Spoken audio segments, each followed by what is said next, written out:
এই ছেলেটি জঙ্গলের মধ্যে প্রবেশ করে এবং সেই জঙ্গল থেকে একটি সাপ তাকে ধাওয়া করে। সেই সাপের কবল থেকে বাঁচার জন্য সে প্রাণপণ ছুটতে থাকে। ছুটতে ছুটতে সে একটি জঙ্গলের মধ্যে থাকা বাড়ির সামনে আসে এবং সেখানে থাকা একটি মেয়ে তাকে দেখতে পায়। মেয়েটি ভাবে নেয় তাকে সাহায্য করবে, এই ভেবে মেয়েটি একটি গাড়ি করে সাপটি যখন তাকে আক্রমণ করবে সে সময় সেই মেয়েটি গাড়ি সাপটির দিকে এগিয়ে নিয়ে যায়। সাপটি তখন এই মেয়েটির দিকে নোটিক্ট হয়। পরবর্তীতে ছেলেটি সেখানে বেঁচে গেলেও মেয়েটিকে সাপটি অনেক ভালোভাবে ধাওয়া করতে থাকে। এরপর আমরা দেখতে পাই সেই মেয়েটি এবং ছেলেটি তারা দুজনে মিলে সেই জঙ্গল থেকে পেরিয়েছে এবং একটি মরুভূমি অঞ্চলে চলে গিয়েছে। পাশেই ছিল জঙ্গল। জঙ্গলের মধ্যে অনেকগুলো লোক ছিল যারা এই সাপের গায়ের রক্ত বা স্যাম্পল নেওয়ার জন্য জঙ্গলে প্রবেশ করেছিল। তারা হঠাৎ করে গুলির শব্দ শুনতে পায় এবং এই মেয়েটির দিকে নোটিক করে বা এই ঘটনাটির দিকে নোটিক করে। পরবর্তীতে আমরা আরেকটি গ্যাংকে দেখতে পাই যারাও সেই স্যাম্পলটি নিতে এসেছিল, কিন্তু তাদের উদ্দেশ্য ছিল বজ্জাই হোক। এই দুইটি দল যখন এই গুলির শব্দ শুনে তাদেরকে নোটিক করতে আসে সে সময় তারা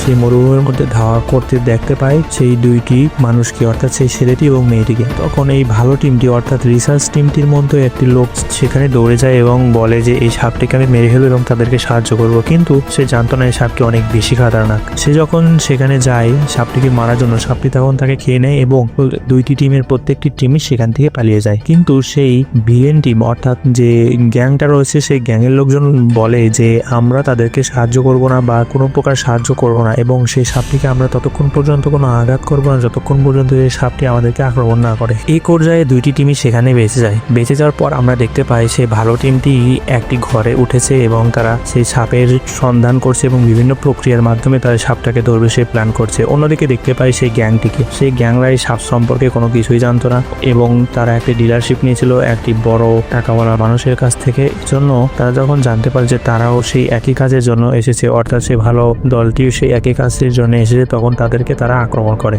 বা তাদেরকে হাইজ্যাক করে এবং তাদের মধ্যে থাকা একজন মানুষকে মেরে ফেলে এবং বলরা আমাদেরকে সেই সাপের স্যাম্পলটি নিয়ে এসে দেবে। তখন তারা বলে সেখানে সাপের কাছ থেকে স্যাম্পল নেওয়াটা অসম্ভব এবং এটা মৃত্যুর সঙ্গে খেলা করা। কিন্তু যখন তাদের প্রত্যেকটি টিমমেটকে বা প্রত্যেকটি লোককে মেরে ফেলতে থাকে সেই গ্যাংয়ের লোকেরা, তখন তারা রাজি হয়ে যায় কোনো উপায় না পেয়ে। তখন গ্যাংয়ের লোকেরা তাদেরকে দুইটি টিমে বিভক্ত করে দেয় এবং সেই ভালো টিমটি যারা আঘাতপ্রাপ্ত ছিল তাদেরকে পাহারা দেওয়ার জন্য সেই গ্যাংয়ের বস তাদের সঙ্গে থাকে এবং আরেক দলকে তারা জঙ্গলের মধ্যে পাঠিয়ে দেয় সেই স্যাম্পলটি নিয়ে আসার জন্য। সেই গ্যাংটি যেই দলটিকে বাসায় রেখেছিল অর্থাৎ যে দলটির ট্রিটমেন্টের সাহায্য ছিল সেই দলটি সেই বাসার মধ্যেই সেই সিরামটি পেয়ে যায় অতি সহজে। কিন্তু তখনই সেই গ্যাংয়ের লোকরা তাদেরকে দেখতে আসে এবং তারা অভিনয় করে ইন্টিমেট হওয়ার। তখন যারা বুঝতে পারে হয়তো তারা ইন্টিমেট হচ্ছে, এই জন্য তারা সেই দরজাটি লক করে আবারও চলে যায়, কিন্তু তারা সিরামটি আবারও উঠিয়ে নেয় এবং সেখানে ভালোভাবে প্যাক করে নেয়। পরবর্তীতে আমরা দেখতে পাই সেই সাপটি সিরামের গন্ধ শুকে সেই বাড়িতে আক্রমণ করেছে এবং সেখানে থাকা তাদের এক পাহারাদারকারী গ্যাংয়ের পাহারাদারকারী যে একজন ছিল তাকে সেখানে খেয়ে ফেলে। পরবর্তীতে সেই মেয়ে এবং ছেলে সায়েন্টিস্ট সেখান থেকে বেরিয়ে চলে আসে।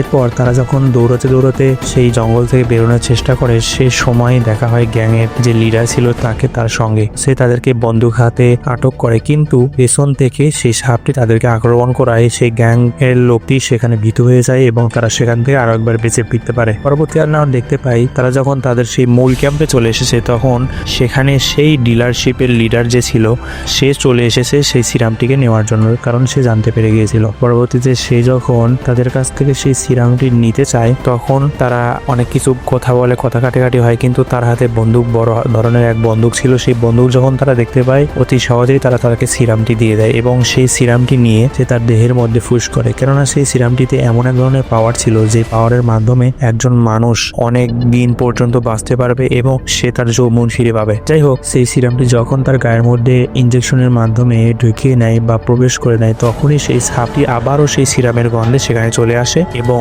সেই বড় লোকটিকেও খেয়ে ফেলে, অর্থাৎ সেই গ্যাংয়ের যে লিডারশিপের লিডার ছিল সেকে তাকে খেয়ে ফেলে। এবার আমরা দেখতে পাই তারা দুই বন্ধু অর্থাৎ সেই রিসার্চ টিমের যে দুজন লোক ছিল তারা দুজন সেই গাড়ি করে সেই জঙ্গল থেকে বেরোনোর চেষ্টা করছে। এমত অবস্থায় পিছন থেকে সেই গ্যাংয়ের লিডার কোনো মতে বেঁচে ছিল এবং সে তাদের উপর আক্রমণ করে, কিন্তু সেখানে এক ধরনের হস্তাহস্তি এবং ফায়ারিং চলে। তার মধ্যে সেই ড্রাইভার মেয়েটির গায়ে গুলি লাগে, কিন্তু তাদেরকে সেই টিমের লোকেরা ধাক্কা দিয়ে গাড়ি থেকে যখন ফেলে দেয় তখন সেই অ্যানাকন্ডা বড় ধরনের এক সাপ এসে তাকে সেখানে খেয়ে ফেলে। আর এর মধ্য দিয়ে মুভিটি শেষ হয়। মুভিটি ভালো লাগলে লাইক করবা, সাবস্ক্রাইব করে পাশে থাকার জন্য অনুরোধ রইল। Good bye.